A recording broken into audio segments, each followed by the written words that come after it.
अस्सलाम वालेकुम।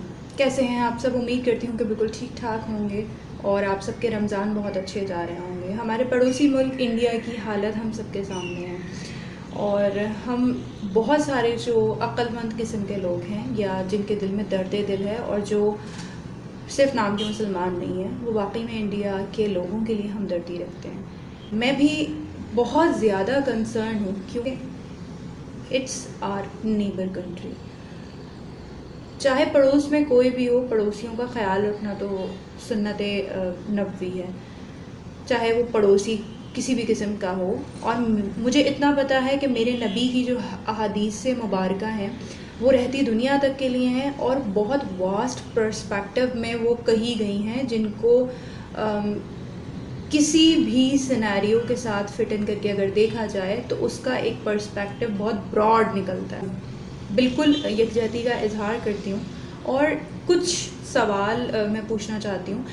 Normal days में जब इंडिया में एक मुंबई के बड़े क्रिमेशन सेंटर की जो वहाँ शमशान घाट जिसे वहाँ पर कहा जाता है, उसके आदादो शुमार के मुताबिक 70 लाशें रोज़ाना लाई जाती हैं वहाँ पर और एक लाश के ऊपर 400 किलोग्राम, 40 नहीं 400 किलोग्राम लकड़ी का इस्तेमाल होता है। और एक लाश को जलने का जो टाइम पीरियड है वो मिनिमम 3 से 5 और 3 से 6 घंटे होता है। ये मेरे हिंदू जो भाई और बहनें हैं वो ज़्यादा बेहतर तौर पे जानते होंगे। मेरी जो भी इंफॉर्मेशन है वो मैं यहाँ पर मेंशन करती चलूँ कि अल जज़ीरा की रिपोर्ट से मैंने ये फैक्ट एंड फिगर्स कुछ उठाए हैं। तो यहाँ पर 400 किलोग्राम एक लाश के लिए रिक्वायर्ड होती है लकड़ी। 70 लाशें नॉर्मल डेज़ में, not in Covid situation, normal days में 70 लाशें वहाँ रोज़ाना लाई जाती हैं। 70 किसी के प्यारे वहाँ पर जलाए जाते हैं और नॉर्मल डेज़ में लोगों को 5 घंटे का कम से कम इंतज़ार करना पड़ता है अपने मुर्दे की बारी आने का जो इंतज़ार होता है उसके लिए 3 से 5 घंटे लगते हैं उनको। अंदाज़ा लगा लीजिए कि कितने टन्स लकड़ी रोज़ाना रिक्वायर्ड होती होगी नॉर्मल डेज़ में, नॉर्मल सिनेरियो में। 3 दिन में 15,000 लोग खालिक हकीकी से जा मिले। मैं इंडिया की बात कर रही हूँ और किस वजह से? इस कोविड की वजह से। ऑक्सीजन की मकदार वैसे ही इंडिया के अंदर कम ऑब्वियसली हुई है। पोल्यूशन रेट वहाँ का इंडिया का पाकिस्तान से ज़्यादा है। इनमें सबसे ज़्यादा जो टॉक्सिकेटेड हवा है वो इंडिया की है। जो ड्यूरेशन चल रहा है, अभी जो टाइम पीरियड चल रहा है, आप मुझे ये बताइए कि 3 दिन के अंदर 15,000 से ऊपर लोग लुक़्मा अजल बन की रसूमात उनकी अदा की जाएंगी, उनको जलाया जाएगा, तो हवा में ऑक्सीजन का लेवल किस कदर मज़ीद गिरेगा। गवर्नमेंट और तमाम अपनी हिंदू बिरादरी, हिंदू भाइयों से हाथ जोड़ के बहुत आजिज़ाना अंदाज में एक गुजारिश कर रही हूँ, एक पॉइंट सोचने के लिए कह रही हूँ या एक सवाल पूछ रही हूँ। क्या ऐसा पॉसिबल नहीं है कि कोई इस तरह का तरीका हो जिसमें हमारे रीजन, हमारी दुनिया और आपके मुल्क के अंदर ऑक्सीजन का लेवल बरकरार रहे? आपके मुल्क में आपको टनों के हिसाब से रोज़ाना दरख्त काटने की ज़रूरत ना पड़े, आपको अपने मुर्दों को जलाना ना पड़े।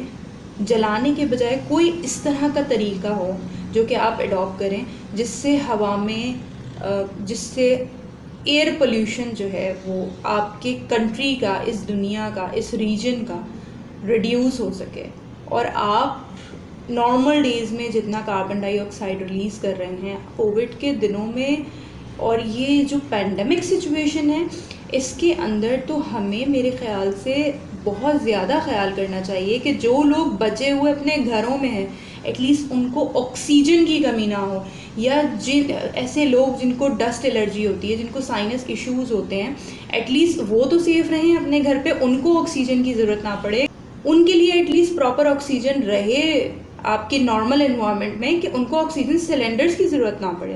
अपने आप को इस चीज़ के बारे में सोचने के लिए मजबूर करना होगा।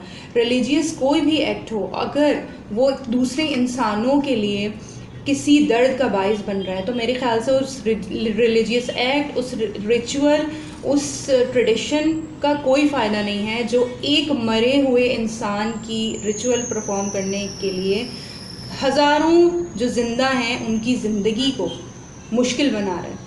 मैं ऐसे रिचुअल्स के हक़ में नहीं हूँ, चाहे वो मुस्लिम्स के ट्रेडिशंस में या हमारे मज़हब, लेकिन अगर है और किसी ने अपनाया हुआ है मेरे मज़हब में भी, तो मैं उसको भी इतना ही सख्ती से कंडेम करती हूँ जितना मैं इस चीज़ को कंडेम करती हूँ कि हवा में ऑक्सीजन की ऑलरेडी बहुत कमी है।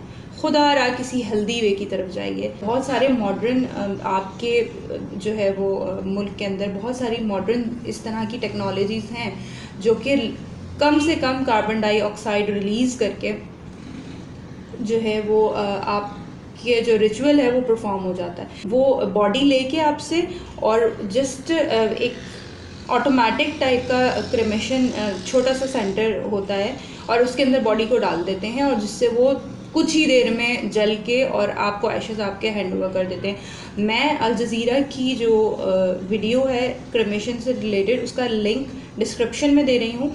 तो मैं हिंदू भाइयों से मुखातिब हूँ, अगर ज़रा सा भी उसमें कुछ आपको हेल्दी कंटेंट लगे तो प्लीज़ इसकी तरफ सोचिएगा ज़रूर, क्योंकि ये दुनिया हमारी है और ये रीजन हमारा है, ये दुनिया हमारी है, इसमें हमने और आपने रहना है।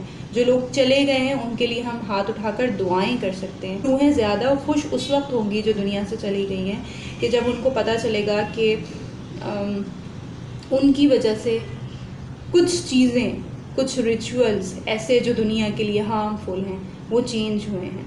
रोज़े चल रहे हैं। शुक्रिया मुझे सुनने के लिए, और लाइक, शेयर और सब्सक्राइब ज़रूर कीजिएगा और अपना इनपुट ज़रूर दीजिएगा कि आप क्या कहते हैं इस मामले में, इस बारे में कि क्या हमारे रिचुअल्स चेंज होने चाहिए। अपने प्यारों का बहुत ख्याल रखिएगा और कोशिश कीजिएगा कि अपनी ज़ुबान और अपने हाथ से किसी को तकलीफ़ ना दीजिए। रमज़ान के दिन है तो जितनी बरकतें समेट सकते हैं, जितनी ब्लेसिंग समेट सकते हैं उतनी ब्लेसिंग समेट लीजिए और नेगेटिविटी फैलाने से गुरेज़ कीजिए। फिर किसी वीडियो में इंशाल्लाह मुलाकात होगी। अपना बहुत बहुत ख्याल रखिएगा। अल्लाह हाफ़िज़।